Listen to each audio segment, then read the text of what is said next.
अस्सलाम वालेकुम, आप देख रहे हैं डॉन न्यूज़। मैं कमेज़बान अब्दुल गफ्फार। उम्मीद है आपका संडे बहुत अच्छा गुजर रहा होगा, क्योंकि पाकिस्तान सुपर लीग जनाब हमारे साथ मौजूद है। और कल हमने वीकेंड पे एक बड़ा ज़बरदस्त मैच जो है एंजॉय किया। पेशावर ज़ल्मी जिन्होंने कम बैक किया 2 मैचों की शिकस्तों के बाद, और जो कुछ उनके साथ हुआ था कल उन्होंने वैसे ही इस्लाम जो है वो मुल्तान सुल्तान के खिलाफ किया, यानी कि बहुत बड़ा स्कोर बनाया और उसके बाद कोई चांस नहीं दिया। और ख़ास तौर पर जिन लोगों को कल का मैच पेशावर ज़ल्मी की जीतने की खुशी है, उससे ज़्यादा खुशी ये है कि कल हमें मोहम्मद हारिस बहुत अच्छा खेलते हुए दिखाई दिए, अब्दुल समद को चांस मिला जिनको एक बड़ा अच्छा प्रोस्पेक्ट रेट किया जा रहा। फिर अली रज़ा ने और जो तहलका मचाया है, इस वक्त की धूम मची हुई है, उनकी पुरानी वीडियोस भी दोबारा सरफेस हो रही हैं। ईएन बिशप के ख्यालात उनके बारे में अंडर की प्रोडक्ट हैं और वहीं से खेलते हुए आए हैं, और कल उन्होंने पेशावर ज़ल्मी को एक बहुत बड़ी कामयाबी दिलाई। इसके साथ साथ जनाब आज का मैच जिसके अंदर कराची और इस्लामाबाद मध्य मुकाबिल होंगे, दोनों बड़ी ज़बरदस्त टीमें इस वक्त टूर्नामेंट में अच्छी फॉर्म में हैं, तो अच्छा मुकाबला जो है हम एक्सपेक्ट कर सकते हैं। और आज के इस मैच में आप देख सकते हैं कि Shadab Khan versus David Warner, तो it is going to be a very very good contest again. और कल Karachi back to back match खेल रहा है, तो कल वो पेशावर ज़ल्मी के खिलाफ मैच खेलेंगे। तो lot to talk about in today's replay programme. हमें सरोज की तरह मौजूद हैं फैसल इलियास, जिन्हें हम खुशामदीद कहते हैं। फैसल, अच्छा ये लगा कि पेशावर ज़ल्मी और मुल्तान में से किसी एक ने जीतना था, वो तो पेशावर ज़ल्मी ने बाजी मार ली। Multan in really hot water right now, but जो अब्दुल समद की परफॉर्मेंस, हारिस का counter attack from 5 to 2, Ali Raza का एक आउटस्टैंडिंग बल्कि मैं कहूँगा मेमोरेबल स्पेल जो कि शायद उनके कैरियर को जो है ना पुश करेगा आगे के लिए। So lot of positive thing not only for Peshawar Zalmi but for Pakistan prospect as well, के जो जब ब्रांड ऑफ क्रिकेट की बात करते हैं ना, कल वो समद और हारिस की बैटिंग में दिखाई दी।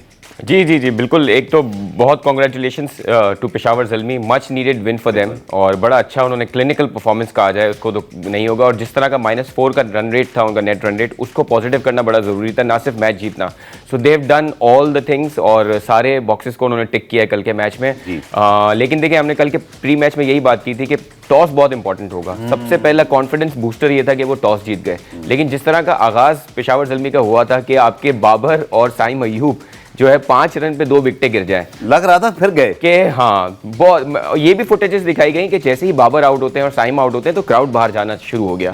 तो उसके बाद कमबैक करना और 200 प्लस कर जाना, अब उसमें बहुत सारे फैक्टर्स हैं। एक तो सबसे पहले हारिस को बहुत क्रेडिट जाता है, जिस तरह का वो बैटर है, मतलब 2 विकेटें, इतने बड़े विकेट गिरने के बाद विली जैसे बॉलर को आगे बढ़ के मिड विकेट मारना, it requires a lot of courage. और उन्होंने कल देखें, वो स्लॉगिंग भी करते हैं लेकिन उनका कॉन्फिडेंस बहुत हाई है।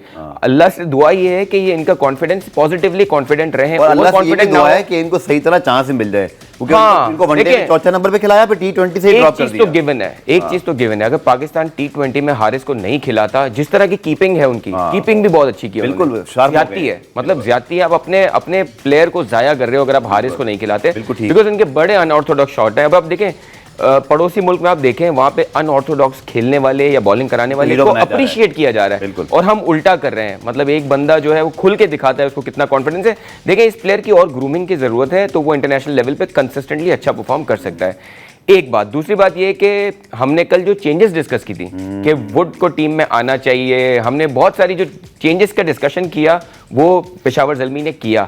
और सबसे इंपॉर्टेंटली अली रज़ा जैसे टैलेंट को कंटेन करना तीसरे मैच में भी उनके कॉन्फिडेंस के लिए कॉन्फिडेंस बूस्टर था, उन्होंने डिलीवर किया। बिल्कुल, लॉट टू टॉक अबाउट, जैसे फैसल ने बात की, बहुत सारे टॉपिक इधर बिखरे पड़े हैं, जल्दी समेटते हैं। लेकिन पहले आपको मैच रिपोर्ट दिखाते हैं। पेशावर ज़ल्मी ने कल एक रिमार्केबल कमबैक किया, नॉट ओनली टूर्नामेंट बल्कि मैच के अंदर। जैसे फैसल ने कहा कि 5 रन पे आपकी 2 विकेट गिर जाएं, साइम आउट हो जाएं, बाबर आउट हो जाएं, जबरदस्त काउंटर अटैक, फिर बॉलिंग में तो चांस ही कोई नहीं दिया। मुल्तान सुल्तान के लिए थोड़ी परेशानियां बढ़ गई हैं। तो जनाब, पेशावर ज़ल्मी के मैच के ऊपर हम डिटेल बात कर लेते हैं। फैसल, टॉस तो चलिए इंपॉर्टेंट है, लेकिन जो आपने बात की उसमें फिर कल TKC भी चल गए, क्योंकि उनका 135 का स्ट्राइक रेट PSL में है, 90 प्लस भी एक मैच में किए, बट उन्होंने भी हारिस का भरपूर साथ दिया। बल्कि मैं देख रहा था जब हारिस जैसे जैसे रन बना रहे थे, TKC उनके पास जाके कुछ ना कुछ बात कर रहे थे, और फिर रही सही कसर जो है मिच ओवन, जिनको BBL में लोग जानते हैं कि वो क्या करके आए हैं। 40 बॉल्स पर उन्होंने सेंचुरी बनाई थी इन द BBL फाइनल।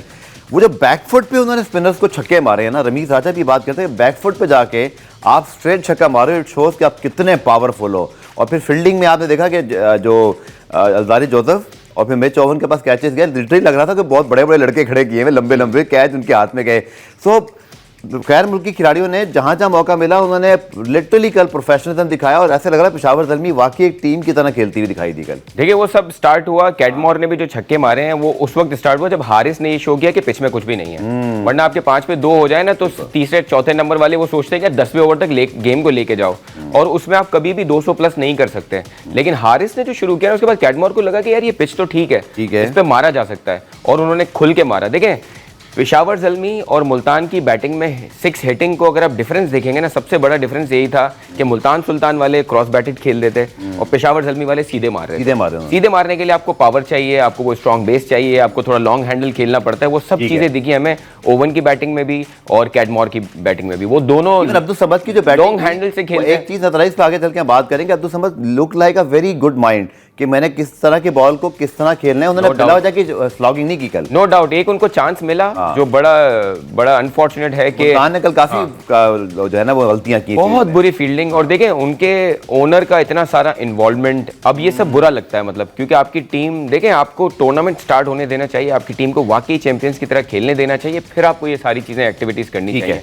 तो थोड़ा वो भी नेगेटिव लगा, लेकिन a lot to learn for Multan Sultan from this loss। 3 लगातार मैचेस हारे। कौन सोच सकता था कि पिछले 4 बार की फाइनलिस्ट जो है वो इस तरह स्टार्ट करेगी जी। और विन तो नहीं आ रहा, लेकिन लर्निंग जो है वो रिजवान की पाकिस्तान टीम से अब मुल्तान सुल्तान तक आ गई। ठीक है जी। और खास तौर पर ये जो बोल्ड है ना, इसको बार बार देखने को इससे दिल चाह रहा है कि पाकिस्तान के लिए एक ना बड़ा अच्छा बॉलर दिखाई दे रहा है। अब इनकी जर्नी थोड़ी सी हम डिस्कस करते हैं, लोग इनके बारे में जानना चाह रहे हैं। अली रजा, क्योंकि ये ऐसे प्लेयर नहीं है जो इमर्जिंग कैटेगरी में पिक होके आ गए कि किसी को अच्छा लगा, ये वो एक प्रोसेस से आ रहे हैं। इन्होंने अंडर 19 क्रिकेट खेली, इयन बिशप के हमें सारे वो वीडियोस वायरल हुए हैं इनके बारे में, और इनकी जो स्पेल अगेंस्ट ऑस्ट्रेलिया था, नज़र आया कि इस लड़के के मतलब डेडिकेशन, कुछ ना कुछ कोचेस के जितने भी रहे उन्होंने काम किया हुआ है। Credit to Peshawar Zalmi as you mention के उसको मुसलसल तीसरा मैच दिया, उसके 2 मैच अच्छे नहीं गई, 2 में 40 पड़ गए, बट कल जब वो बॉलिंग कर रहे थे बाबर आजम ने कितना अच्छा समराइज़ किया मैच पोस्ट मैच में। उन्होंने कहा इस लड़के के अंदर सबसे अच्छी चीज़ ये कॉन्फिडेंट बहुत है। बोला इसने मुझे बोला कि मैं कर लूँगा और मुझे कोई डाउट नहीं था, मैंने इसको मुकम्मल चांस दिया और उनकी बॉलिंग में एग्रेशन भी नजर आया। और कल जैसे आपने बात की पिच में ऐसा कुछ नहीं था, बट उन्होंने लिटरली अपने पेस से और अपनी बहुत एक्स्ट्रॉर्डिनरी बॉलिंग से मुल्तान के बैट्समैनों को परेशान कर दिया। हाँ, और कॉन्फिडेंस तो देखिए होता है प्लेयर्स में जब भी वो इस लेवल तक पहुंचते हैं, लेकिन उस कॉन्फिडेंस को बैक किया जाता है आपके हार्डवर्क से। और देखें इस बॉलर जो एक यंग बॉलर है, मतलब अंडर 19 का प्लेयर है, अंडर 19 में कौन भूल सकता है कि जिस तरह उन्होंने ऑस्ट्रेलिया के अगेंस्ट परफॉर्मेंस दी थी, और उस मैच को रिपीट करना इस बड़े स्टेज पे, और एक समझदार बॉलर दिख रहा है। 145 कंसिस्टेंटली एवरेज 139 के पेस पे उन्होंने बॉलिंग की है जी। और जिस तरह से उन्होंने टर्नर को पहली बॉल पे बोल्ड किया है। और देखें एक पेसर का ज्यादा पता उस वक्त लगता है जब वो सेंटर में बॉल करा रहा हो और वो भी पैस हो, मतलब पीछे की बॉल भी जो है उसकी वो शॉर्ट बॉल्स भी हैं वो बड़े पेस पे चल रही हैं। तो वो दिख रहा है कि एक बॉलर है जो मेहनत कर रहा है और उम्मीद है कि इस पे काम किया जाएगा और इनको मौका दिया जाएगा। बिकॉज देखें बहुत सारे इंटरनेशनल प्लेयर्स जो आते हैं उनको अगर चांस देने में आप बहुत देर लगा देते हैं ना, स्पेशली बॉलर्स को, वो जब सिस्टम में नहीं होते और वो अपना सही ख्याल नहीं रख सकते तो उस तरह वो कंसिस्टेंटली परफॉर्म नहीं कर सकते। सो देखें अब आपका एशिया कप T20 टूर्नामेंट बहुत दूर नहीं है, सितंबर में। बिल्कुल आपके पास क्लियरली दिख रहा है कि कौन से अच्छे माइंड्स हैं साथ साथ अच्छे स्किल्स के साथ। अली रजा बड़ी क्लियर चॉइस दिख रहे हैं आपको, he should be in the team. Haris तो एक प्लेयर हैं जो जिनके बारे में बहुत बात हो रही है, लेकिन अब्दुल समद जिनका आपने थोड़ा सा मेंशन किया, वो जिस तरह उन्होंने आखिर में कैच लिया, जिस तरह उन्होंने बैटिंग की, he doesn't look to be a one sided player, he looks to be a player जो ऑफ साइड पे भी खेलना जानता है। अगर आप पोस्ट मैच में उनकी बात सुने, क्रिकेटर जिस तरह की उनकी बॉडी लैंग्वेज दिखाई दी है, फिट हैं, बिल्कुल ऐसा ही है, तगड़े हैं, तगड़े हैं बिल्कुल। अब आप देखें पावर हिटिंग के लिए जो तगड़ापन चाहिए ना वो मौजूद था। देखें ज़ल्मी की तरफ से जिन्होंने मारा है उनके आप बिल्ड देख लें, सारे स्ट्रांगली बिल्ट हैं। सही, वही लॉन्ग हैंडल के साथ खेल सकते हैं। लेकिन अली रजा के मुताबिक मैं आपको एक और बात बताऊं कि 6 फर्स्ट क्लास मैच में 32 आउट भी किए, सिर्फ 6 फर्स्ट क्लास मैच खेले हैं उसने, 32 आउट मैं यही कह रहा हूं सर, एक सिर्फ कॉन्फिडेंस प्रोस्पेक्ट है ये, सिर्फ कॉन्फिडेंस नहीं है, उसका हार्डवर्क है। और दिखता है कि अगर आप उसकी बॉडी की ओवरऑल स्ट्रक्चर देखें ना तो he is strong from the core and from the lower body. तो वो दिखता है कि वो मेहनत कर रहा है और अपनी एज के हिसाब से काफी फिट प्लेयर है। अच्छा, उनकी सेलिब्रेशन भी बहुत अच्छी है, ऐसी सेलिब्रेशन नहीं है जो आपकी बॉडी पे ज्यादा स्ट्रेस डाले, सिर्फ जंप करते हैं, अच्छा अग्रेसिव उनका वो है वेरी। मतलब कल के मैच में अगर देखा जाए तो 2 बेस्ट प्लेयर अगर देखे जाए तो वो हारिस हैं और अली रजा है जी, जी। और मैन ऑफ द मैच देखिए अब्दुल समद को मिला है। तो ऑल दीस थ्री हैव हालांकि हारिस भी चॉइस हो सकते थे मेरा अपनी जाती राय में, बिल्कुल क्योंकि उन्होंने जिस मौके पर अटैक किया मैच उन्होंने बनाया। जी जी जी अली रजा जी 17 साल और 33 दिन के हैं, तो माशाल्लाह कह दीजिए सब ओके, बहुत यंग एज में ऐसी बॉलिंग करना इट मीन्स के बहुत अरसे बाद को बहुत रॉ टैलेंट। मुझे याद है कि जैसे आमिर आए थे, शाहीन शाफिदी आए थे, वेरी यंग, ये भी अंडर 19 के टैलेंट थे, बट सिर्फ 17 साल की उनकी एज है और जिसमें कि ग्रेट एक्शन, बिल्कुल एक्शन बहुत अच्छा है। जैसे मैंने आपको बताया कि ये कोई फ्लूक नहीं है कि वो आए और उन्होंने सरप्राइज कर दिया, इनकी वीडियोस मौजूद हैं, सब एनालिस्ट को पता था कैसे बॉलिंग करते हैं। 6 फर्स्ट क्लास मैच में 32 आउट किए, अंडर 19 वर्ल्ड कप में पूरी दुनिया ने इनको देखा था। ऐसे प्लेयर इन्होंने काम हो जाता है। अपनी लेंथ को भी एडजस्ट किया था, अगर आप पिछले मैचेस देखें उन्होंने अपनी लेंथ को काफी ऊपर रखा हुआ था। जी जी जी, इस मैच में उन्होंने अपनी लेंथ को पीछे ड्रैग किया है और जैसे ही उन्होंने किया है फायदा हुआ है। और हमने अपने शो पे ये बात भी की थी कि यार एक बॉलर है जो नया है टूर्नामेंट में, जैसे ही वो अपनी एडजस्टमेंट्स करेगा ना पिच के हिसाब से तो हिल बी ए डिफरेंट बॉलर। वो दिखा हमें वो किस तरह उन्होंने टर्नर को पहली बॉल पे आउट किया। ये देखिए आप कि उसने नए बैट्समैन को, जो प्रॉपर बैट्समैन है उसको उसने ऊपर लेंथ पे कराया, हालांकि ब्रेसवेल को उन्होंने पीछे लेंथ पे करा के आउट किया था। तो वही एडजस्टेड, ही वाज कंप्लीटली बम्बोजल्ड, उनको समझ ही नहीं आया कि टर्नर को बॉल कहां जा रहा है। आरिफ याकूब पे बात करते हैं, फिर मुल्तान सुल्तान के फैंस के लिए उनकी टीम को भी जरा डिस्कस करेंगे, क्या प्रॉब्लम आ रही है, स्क्वाड सही है, 11 ठीक निकला। आरिफ याकूब अगेन, तमीज राजा ने बड़े अच्छे कुछ लफ्ज़ अदा किए, उन्होंने बोला तो लेग स्पिनर बड़ा जरूरी है क्योंकि वो आपको विकेट लेके देता है, फिर वो गेंद इतना टर्न करे, कल अनबिलीवेबल किस्म का बॉल उनका टर्न हो रहा था, जबकि आप इस तरह की T20 क्रिकेट में इस तरह की विकेटों पे इतना गेंद टर्न नहीं होता। आरिफ याकूब का मेंशन भी इसलिए जरूरी है, इसी मैच में देखें ना उसामा मीर की बॉल कहां, उसामा मीर उनको 50 रन स्ट्रगल किया। सो आरिफ याकूब जिन्होंने आपको याद है लास्ट ईयर एक मैच में 4 विकेटें ली थी और मैच जितवाया था, और जैसे ही उनको मौका मिला सुफियान मुकीम और मेहरान मुमताज़ के होते हुए आरिफ याकूब को खिलाना भी अच्छा फैसला साबित हुआ। सो आरिफ याकूब आई थिंक कल उन्होंने एक तरह से अपने स्पॉट को सीमेंट कर लिया है कम से कम अगले 2-3 मैचों के लिए। देखिए इस मैच में ऑलरेडी जो है वो जो मुल्तान सुल्तान बहुत पीछे था जब वो आए थे। अभी इनका टेस्ट उस वक्त होगा जब टीम चढ़ी हुई होगी सामने वाली, उस वक्त लेग स्पिनर को बहुत पड़ते हैं। और देखिए जब तक आरिफ याकूब आए थे ना उस वक्त आपके कौन खेला था, इफ्तिखार, बिल्कुल he is a poor batsman against spin. और लेग स्पिनर को तो हमें देखा ही हमने बहुत सारे मैचेस में किस तरह जैम्पा ने उनको तंग किया है। लेग स्पिनर तो वो खेल ही नहीं पाते, और फिर उस्मान के पास कोई चॉइस नहीं थी, उन्होंने लेग स्टंप मारते रहना था। अभी आरिफ याकूब का टेस्ट उस वक्त होगा जब सामने वाली टीम चढ़ी हुई होगी और वो अटैक कर रही होगी, जैसे उसामा मीर के साथ जैसे कराची की टीम आएगी, उसामा मीर अपनी लेंथ भूल गए, उन्होंने उनको इतनी बुरी लेंथ पे उन्होंने बॉलिंग कराई। एक बंदा आपको गुड लेंथ पे मारे जा रहा है पीछे हट के, आप वही कराए जा रहे हो। तो लेग स्पिनर का उस वक्त इम्तिहान होता है जब सामने वाला चढ़ा हुआ हो। बिल्कुल, कल बड़ा इम्तिहान होगा पेशावर ज़ल्मी आरिफ याकूब का, जो ये कल कराची अपने होम ग्राउंड पे खेल रहा होगा। आज अब इसके प्रोग्राम में ब्रेक के बाद जब वापस आएंगे तो कराची इस्लामाबाद के मैच को डिस्कस करते हैं, बिकॉज बहुत ही मज़े का मैच होने वाला है। संडे है, आई होप कि आज तो कराची का क्राउड आ ही जाए, और साथ साथ जो है वो इस्लामाबाद एक ऐसी टीम है जो ज़रूर कराची को टेस्ट कर सकता है। इस पर फर्दर बात करेंगे शॉर्ट कमर्शियल ब्रेक के बाद।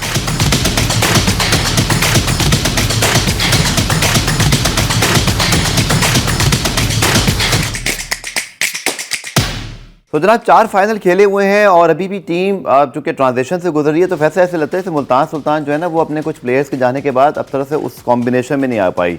और टीम मुसलसल मैच आने के बाद रिजवान ने भी एडमिट किया कि हम कोशिश करेंगे कम बैक करें, और थोड़ा से मुझे उनकी बॉडी लैंग्वेज जो डाउन दिखाई दी। क्या मतलब अवामिल हैं जो आपको नज़र आ रहे हैं एज पार जो इनके स्क्वाड आपके सामने? Because Rilee Rossouw, Tim David जैसे प्लेयर इनके पास वो करते थे, मोहम्मद अली थे, इसी तरह इनके पास मतलब 2-3 और इस तरह प्लेयर थे इंटरनेशनल, जो ज़्यादा हैंड्रिक्स याद है मुझे, बहुत कंसिस्टेंटली खेल रहे थे। तो टीम मुझे लग रहा है भी उस तरह से 11 और कॉम्बिनेशन नहीं बन पा रहा है इनका, और वो एग्जीक्यूशन भी नहीं हो पा रही, खासतौर पर डेथ बॉलिंग इनका सबसे बड़ा कंसर्न है। जी जी, अब देखें, अगर आप कल मुल्तान सुल्तान को देखें, आपका कप्तान टॉस पे ये कह रहा है कि बहुत प्रेशर है, और उन्होंने कहा कि ऐसा लग रहा है कि 2 मैचेस हारने के बाद टूर्नामेंट हार गए। अब देखिए आपका कप्तान जब इतना अंडर प्रेशर होगा ना, तो फिर आप सोचें पूरी टीम का क्या हाल होगा। आप ये देखिए शे होप की परफॉर्मेंस आप कल निकालें, उन्होंने कम से कम 20-25 रन कीपिंग में छोड़े हैं। जी, सही है। आप कैसे ऐसा कीपर, मतलब कीपर इज द मेन, खुद कीपिंग नहीं कर रहे, ये क्या वजह हो सकती है? हो सकता है कि बंदा ये सोचता है एज अ कैप्टन मैं मिड ऑन मिड ऑफ पे खड़ा रहूंगा तो बॉलर से इंटरैक्ट कर सकूंगा, लेकिन रिजवान ऐसे प्लेयर हैं जो इंटरैक्ट कर लेते हैं, मतलब वो ऐसा नहीं है कि वो उधर खड़े, पाकिस्तान के लिए तो कर रहे हैं ना। तो बड़ा वो हुआ, फिर शे होप की बैटिंग नहीं चल रही है उनके फॉरेनर्स की। सो देखिए आपका कप्तान जब प्रेशर में आ जाए जिस तरह उन्होंने साइम अयूब को शॉट मारा, दूसरा रिजवान की बैटिंग में हमें पता है कि एक लैकिंग है, मतलब वो लेग साइडिश हैं। फिर उस्मान जो हैं वो भी ऐसा नहीं लगता कि वो एक पूरी इनिंग विंस टाइप के बैट्समैन हो, वो नहीं लगते। फिर आप देखिए कामरान गुलाम पे आपने किस तरह इतना बैक किया हुआ है। कामरान गुलाम ने ऐसा क्या किया है डोमेस्टिक में या इंटरनेशनल में? डोमेस्टिक में तो किया, लेकिन T20 लेवल पे किया है नहीं किया। T20 लेवल आप सही कह रहे हैं, उनको आप उस वक्त रख सकते हो जब आपके पास कोई ना बहुत अच्छा फॉरेन प्लेयर भी कहीं ना कहीं डक्ट हो। मुझे मिड ऑर्डर में इनके पास एक प्रॉपर फायर पावर, जैसे मिच ओवन है, जैसे राइली रोसो, चले नहीं भी चल रहे लेकिन उनका नाम है, उनकी पास परफॉर्मेंसेज हैं। कहीं ना कहीं ड्राफ्ट में वो कमी बेशी रह गई है कि एक क्लियरली ना नजर आ रहा है बैटिंग पावर हाउस में कमी है। Absolutely, that's what I am saying. आप जिस बंदे को मिडिल ऑर्डर में जिस पे पूरा बैक कर रहे हैं, ठीक है, उस प्लेयर में वो स्ट्रेंथ नहीं है। आप देखें उसकी, जैसे कल पेशावर ज़ल्मी ने क्या किया, दोबारा जो ओवन थे उनको नीचे लाए, क्योंकि वो ऊपर खेलने वाले प्लेयर नहीं है। पेशावर ने जो चेंजेस की ना वो सेंसिबल चेंजेस थी। सिर्फ आपको ये लगा कि आप एक आध स्पिनर, लेफ्ट आर्म हमारे स्पिनर हैं जो सुफियान मुकीम, उनका लगा कि शायद he could have been in the team still, लेकिन उसके अलावा बाकी सारी चेंजेस उन्होंने सेंसिबल की। मुल्तान सुल्तान का ये लग रहा है अभी भी right combination, right person for the right job नहीं है। बहुत सारे इनका स्क्वाड अगर दोबारा हम लेकर आए, क्योंकि ये बड़ा जरूरी है, खासतौर मुल्तान के फैंस भी परेशान है, तो हमें उस एंगल को भी कवर करना है कि आपके पास चॉइसेस क्या है। मुल्तान का स्क्वाड अगर हम दोबारा लाएं तो एक गुदकेश मोटी, जो कि आपको याद है जिन्होंने बड़ी अच्छी बॉलिंग की थी पाकिस्तान में आकर, जोश लिटल इनके पास मौजूद है, तैयब ताहिर अगेन इनके पास, Johnson Charles, yes this is the option I think they should look to, because ये एक ऐसा प्लेयर है जो आपका एक्स फैक्टर है। He is a hard hitter, you know, West Indies superstar जैसे होते हैं। पीएसएल में गाए बगाए पेशावर ज़ल्मी, आप बड़ा क्लियरली जिस तरह शाय होप खेल रहे हैं ना, आप चार्ल्स को ले आ सकते हैं। और चार्ल्स, और मैंने देखा शाय होप वनडे के ज्यादा अच्छे प्लेयर है, वनडे में उनका आउटस्टैंडिंग रिकॉर्ड है। वो इस वक्त दुनिया के बेस्ट प्लेयर्स में, अंडररेटेड प्लेयर में शुमार होते हैं, क्योंकि 20 सेंचुरी हो चुकी है वनडे फॉर्मेट में। But I think Johnson Charles, मुझे तो इस 11 में और स्क्वाड के अंदर फैसल यही एक ऑप्शन नजर आता है। बाकी आई डोंट थिंक सो कि या तो ये फैसल अकरम को किसी तरह लेकर आए, अपने स्पिनर तो बढ़ाएं, कुछ ना कुछ करना पड़ेगा, बिकॉज बैटिंग में क्लियरली एक्स फैक्टर की कमी है। बैटिंग में भी है। बैटिंग देखिए 3 में से 2 बार आपकी बैटिंग फेल हुई है, सही है, और 3 में से तीनों बार आपकी बॉलिंग डेथ पे बहुत बुरी गई है। सो अगर आपके डेथ ओवर्स बहुत बुरे हैं, आप 5 ओवर में 70-75 रन एवरेज दे रहे हैं पिछले 3 मैचेस में, और उसके बाद आपकी बैटिंग में जो है वो स्ट्रेंथ नहीं है कि आप चेस कर सकें। देखिए जहां अभी तक देखें जब 200 प्लस का स्कोर हुआ है, सामने वाली साइड में वो पावर ही नहीं थे कि वो चेस कर सके, एक्सेप्ट फॉर कराची, जिन्होंने भी 4 विकेट गिरने के बाद चेस डाउन कर लिया था। तो ये एक बड़ा वरिंग साइन भी है। अब देखें आपके जो अब्दुल समद हैं, आपके जो इरफान खान नियाजी हैं, इन सब का टेस्ट होगा जब आप एक बड़ा स्कोर चेस कर रहे होंगे और आपको विंस टाइप की इनिंग खेलनी होगी। This is where you will get to know कि आपकी बैटिंग में वो मिडिल ऑर्डर में वो स्ट्रेंथ आपके पास है या नहीं है। और सबसे बड़ी बात कि पेशावर अब निकलेगा कराची, आज पहुंच गए हैं वो, कल कराची में खेलेंगे लीग, उसके बाद मुल्तान में जा रही है, बहुत गर्मी की बात हो रही, तो अब ट्रूली टेस्ट होगा। मुल्तान सुल्तान के लिए सबसे फायदे की चीज ये हो सकती है कि आप अपने घर जा रहे हैं, वहां जाके वो कुछ मैचेस, लेकिन वहां पर ब्रेक पे जाने से पहले मैं एक पॉइंट जरूर आपको याद कराऊंगा कि Mohammad Ali was at his best वो मुल्तान में खेले, सबसे बड़े परफॉर्मर वो थे, तो वो टीम में ही नहीं है। और शायद मुझे लगता है मुल्तान सुल्तान जब जाएगा पेशावर ज़ल्मी मुल्तान खेलने, तो कहीं ना कहीं उनको वो मैचअप्स याद आएंगे कि मोहम्मद अली को कहीं ना कहीं अगर वो खिलाएं उन विकेटों पर, वो उस वक्त बड़े करामत थे। बहरहाल मसाइल हैं मुल्तान सुल्तान के जरिए, और खासतौर पर चूँकि पाकिस्तान के कप्तान इस वक्त जो है वनडे के उनके कप्तान है, तो वो चीज़ ज़्यादा ग्लोरीफाई हो जाती है। तो इसका हल देखते हैं फिर मुल्तान सुल्तान क्या निकालता है। They are a fantastic team, over the years बड़ी ज़बरदस्त परफॉर्मेंस दी है, इससे लोग उनके ऊपर ज़्यादा बात भी करें। पुराने ब्रेक शामिल करते हैं, ब्रेक से जब वापस आएंगे तो साहबजादा फरहान से आपकी खुसूसी गुफ्तगू करवाएंगे, और उसके साथ साथ फिर आज के मैच पर बात करेंगे इस कमर्शियल ब्रेक के बाद।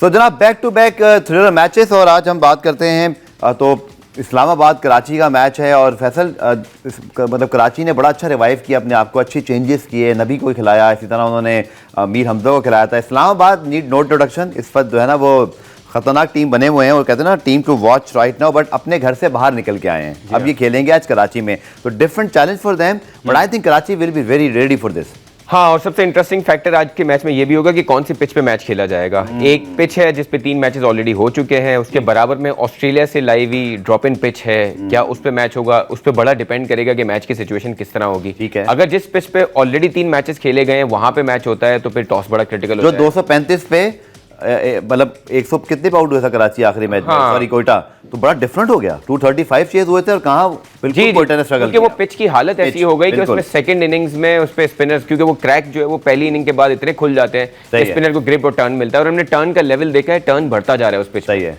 सो this will be very important. So अच्छा मैच। इस बात करते हैं कि बड़ा एक्सक्लूसिव इंटरव्यू हमारे पास मौजूद है इस वक्त। Talk of the town, talk of the PSL बने हुए साहिबजादा फरहान, और इस वक्त आउटस्टैंडिंग फॉर्म में, अच्छा लगा कि उनको चांस भी मिला, उसका फायदा भी उठाया, हमारे साथ मौजूद है। बहुत शुक्रिया फरहान ज्वाइन करने के लिए। सबसे पहले मुबारकबाद आपको, बड़ी अच्छी फॉर्म लगी हुई है।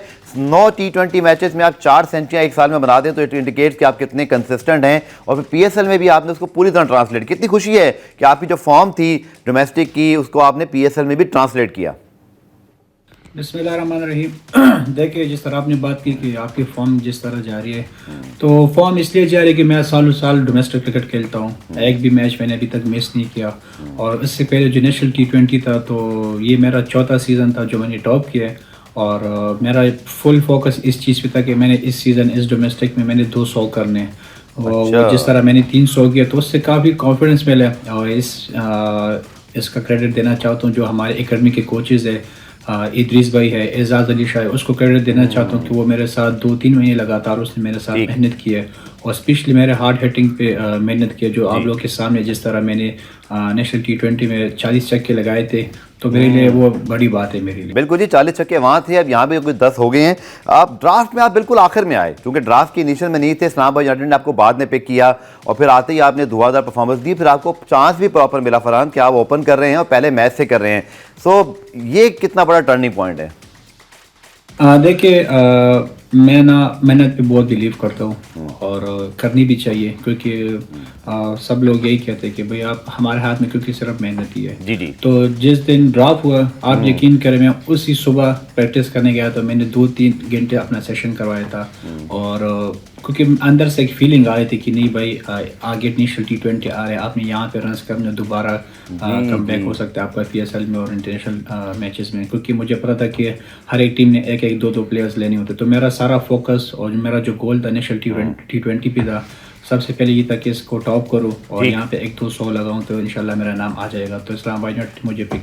बिल्कुल साहबजादा फरहान, आपकी टीम इस्लामाबाद यूनाइटेड को ज़बरदस्त स्टार्ट मिल चुका है, पिछले साल के चैंपियंस हैं, अब आपको लीग में और मैचेस खेलने, आज कराची आ रहे हैं आप लोग। सो आपको क्या लगता है कि ये मोमेंटम इसी तरह रहेगा, टीम का मोमेंटम, और अपने मोमेंटम के बारे में ज़रा बताएं हमें। देखिए, अगर आपके शुरू के मैचेस में आपका इस तरह एक इनिंग्स लग जाए तो काफ़ी कॉन्फिडेंस मिलती है टीम को भी, और एज ए प्लेयर मुझे खुद कॉन्फिडेंस बहुत मिला है। जिस तरह सेंचुरी के बाद मैंने एक 50 भी किया है, और काफ़ी उस चीज़ को मैं लाइट नहीं ले रहा हूँ, क्योंकि अभी आपको पता है सीज़न का स्टार्ट है, मैचेस बहुत बाकी है, और सारा वो फोकस पूरा सीज़न पीएसएल पे है। लेकिन मैं रिलैक्स नहीं हूँ, कोशिश करूँ कि इस फॉर्म को इसी तरह कंटिन्यू रखूँ। आपके जो इंटेंट है ना, कैसे लोग अब ये बात कर रहे हैं कि इस तरह के ही प्लेयर हमें चाहिए जो पावर प्ले में छक्के चौके लगाए, बिल्कुल घबराए नहीं और बिल्कुल अटैकिंग क्रिकेट खेले। तो खुद आपका गोल अब क्या है अपने पीएसएल को लेकर, कैरियर को लेकर, किस तरह आप देख रहे हैं? क्योंकि एक नया मोड़ है ये आपके मतलब कैरियर के अंदर, कहाँ आप पीएसएल में थे ही नहीं और कहाँ आप पीएसएल की सबसे बड़ी जो है ना वो इस वक्त पर्सनैलिटी बन के सामने आ गए हैं। देखिए, कॉन्फिडेंस तो काफ़ी हाई है, लेकिन कोशिश करें कि अपने आप को रिलैक्स करें, नॉर्मल रखें। जिस तरह हमने 3 मैचेस जीते हैं, लाजमी बात है दूसरी टीम पे प्रेशर लाजमी हो, क्योंकि हर एक टीम मेरे ख्याल से एक मैच हार गए, लेकिन हम तीनों मैच जीत गए अल्हम्दुलिल्लाह। तो इंशाल्लाह कोशिश करें कि कराची में अच्छा फिनिश करें और अच्छी कॉम्बिनेशन के साथ मिलता जाए। सर, इंटरनेशनल में कमबैक की तरफ नज़र है आपकी? मतलब जिस तरह की परफॉर्मेंसेस हैं, पूरा पाकिस्तान चाह रहा है कि आपको कमबैक हो पाकिस्तानी टीम में और आपको ओपनिंग स्लॉट मिले, उसकी तरफ क्या आपकी माइंडसेट चल रहा है? वो तो उसके लिए बहुत टाइम पड़ा है, अभी से कुछ नहीं कह सकते, क्योंकि अभी पूरा पीएसएल पड़ा है, और मेरा टोटल जो फोकस है वो पीएसएल पे है कि यहाँ टॉप करो। और मेरा एक गोल ये भी है कि इंशाल्लाह मैंने 100 और भी करना है पीएसएल में, जो कि इंशाल्लाह होगा, क्योंकि मुझे अपने मेहनत पे पूरा बिलीव है। और वर्ल्ड कप में है टाइम, लेकिन वो भी इंशाल्लाह गोल है कि इंशाल्लाह वर्ल्ड कप भी खेलना है। खतरनाक अलामात लग रही हैं, मुझे लग रहा है बाकी टीमों के लिए उगे तो बस ही नहीं कर रहे। लेकिन फैसल, एक और आखिरी सवाल कर लेते हैं साहबजादा फरहान से, जो कि फिर मैच भी है। आपकी दोनों इनिंग बड़ी ज़बरदस्त रही, लेकिन एक इनिंग होती है जो आपका कमबैक कर रही होती है। आपने जो पेशावर ज़ल्मी के खिलाफ बैटिंग की, सेंचुरी बनाई, लंबे लंबे छक्के लगाए, क्या कहेंगे दोनों इनिंग के हवाले से? और खासतौर पर लाहौर के खिलाफ भी आप बहुत अच्छा खेले। मेरे ख्याल से कलंदर की बहुत अच्छी बॉलिंग थी, क्योंकि मैं वो खुद लास्ट ईयर वहाँ से खेला हूँ, लेकिन मेरे ख्याल से जो पाकिस्तान की प्रीमियम बॉलिंग है, हारिस रऊफ, शहनशाह अफरीदी, जमान खान और उसके जो स्पिनर थे, तो मुझे लगता है उनकी बॉलिंग काफ़ी टफ थी, लेकिन उम्मीद है कि इंशाल्लाह नेक्स्ट मैच आएगा तो उसमें भी परफॉर्मेंस करूँगा। थैंक यू साहब। फरहान हमारे साथ मौजूद थे, इस वक्त लीग के सबसे टॉप परफॉर्मर बने हुए हैं और अच्छा लगता है फैसल जब आपका हार्डवर्क, क्योंकि जैसे उन्होंने कहा कि जब मैं ड्राफ्ट हुआ PSL के मैं ड्राफ्ट में नहीं आया, लोग बड़ा हैरान हुए साहबजादा फरहान को नहीं लिया गया, तो बोलते मैं अगले दिन दोबारा नेट में चला गया। मैंने बोला मैं और मेहनत करूंगा, क्योंकि तमाम टीमों को पता था कि पेशावर ज़ल्मी की 2 पिक्स बाकी थी, इस्लामाबाद की बाकी थी, तो कहीं ना कहीं वो आखिर में, और हमने देखा कि फैसल IPL के अंदर भी हमेशा उनके लोकल बैट्समैन ज़्यादा रन करते हैं, क्योंकि उसको ज़्यादा पता होता है। शायद पिंडी में चूँकि साहबजादा फरहान खेलते हैं वहाँ से हैं, तो एक बेस्ट पिक थी आई थिंक इस्लामाबाद यूनाइटेड के, एक जैसन होल्डर और एक साहबजादा फरहान के उन्होंने रिस्पेक्ट दिया डोमेस्टिक के परफॉर्मर को और उसको खिलाया भी, जो सबसे मेन बात है कि ओपन कराया उससे। ठीक है, आप अगर IPL की बात कर रहे हैं तो डेविड वार्नर से इस बार पूछा गया दोनों लीग्स का फ़र्क, तो उन्होंने बड़ा क्लियरली कहा कि IPL में जो फोकस होता है वो उनके लोकल प्लेयर्स और लोकल यंग प्लेयर्स पे उनका बड़ा फोकस होता है। इस बार हमने देखा कि उन्होंने 14 ईयर्स समथिंग के 2 प्लेयर्स खिलाए हैं। जी। तो ये उनका है और which is the right thing to do. हमें भी पाकिस्तान में PSL में ऐसे प्लेयर्स मिलने चाहिए थे। शहनशाह अफरीदी वो भी हालांकि प्रोसेस से हैं, लेकिन PSL ने उनको हाईलाइट किया। हारिस रऊफ हो गए, फ़खर जमान हो गए, सो इस तरह के प्लेयर्स आपको कंसिस्टेंटली चाहिए and this league should be more about the young talent. बिल्कुल। और हमने देखा अली रज़ा ने जब परफॉर्म किया हम सब के दिल बड़े हुए, लेकिन Sahibzada Farhan obviously he is very hard working cricketer, batting में उनके दिख रहा है, लेकिन देखिए इन क्रिकेटर्स को जो अब सीनियर भी हो चुके हैं किसी हद तक, बिल्कुल नंबर ऑफ मैचेस के हिसाब से नहीं, but in terms of the number of matches, number of years that they have given, उनको अपनी पर्सनैलिटी, उनकी fielding, all of these things should also be worked on. Fielding में इतने एजाइल नहीं दिखते जिस पे काम कर सकते। चलिए जरूर, बहुत बहुत शुक्रिया साहबजादा फरहान का कि वक्त निकाला। तो हमें ब्रेक शामिल करते हैं, ब्रेक से वापस आकर आज के मैच पर एक क्विक एनालिसिस करेंगे शॉर्ट कॉमर्शियल ब्रेक के बाद।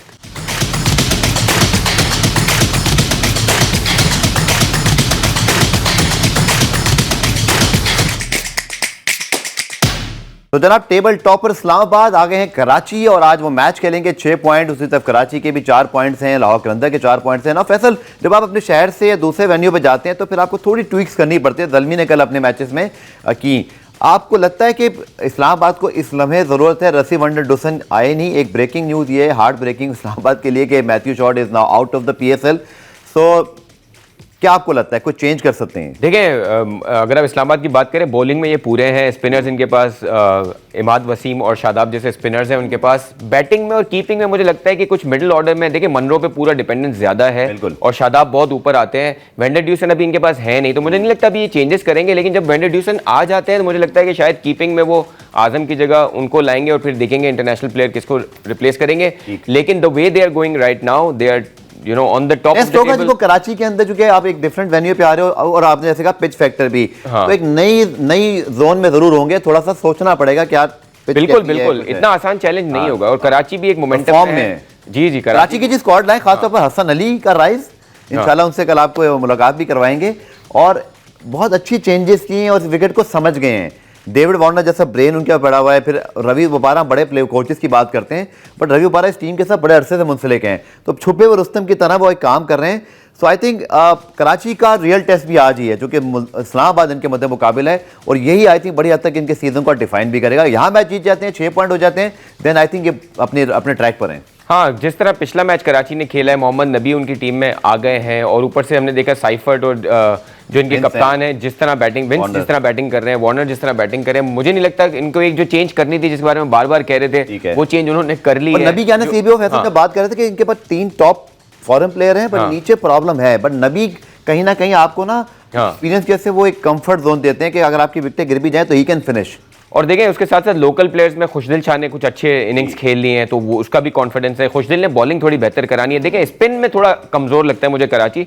नबी ने उस दिन बहुत अच्छी बॉलिंग कराई थी, लेकिन नबी हर बार ऐसे स्पेल नहीं करेंगे। स्पिन में थोड़ा वीक है। जमाल को लेकर अगर दोबारा दिखा दे, अली माजिद को लेकर आए थे, वो एक डिफरेंट फैक्टर बना। अली माजिद तो वहां से खेले थे ना, वो इनके कराची के नहीं थे। अली माजिद तो सॉरी कोयटा से खेले, मिक्स हो गया कोयटा से खेले थे। इसमें इनके पास जाहिद महमूद मौजूद है। बिल्कुल, now I get the right person in my mind. Zahid Mahmood इनके पास मौजूद है। चलिए क्विक प्रेडिक्शन फॉर टुडे।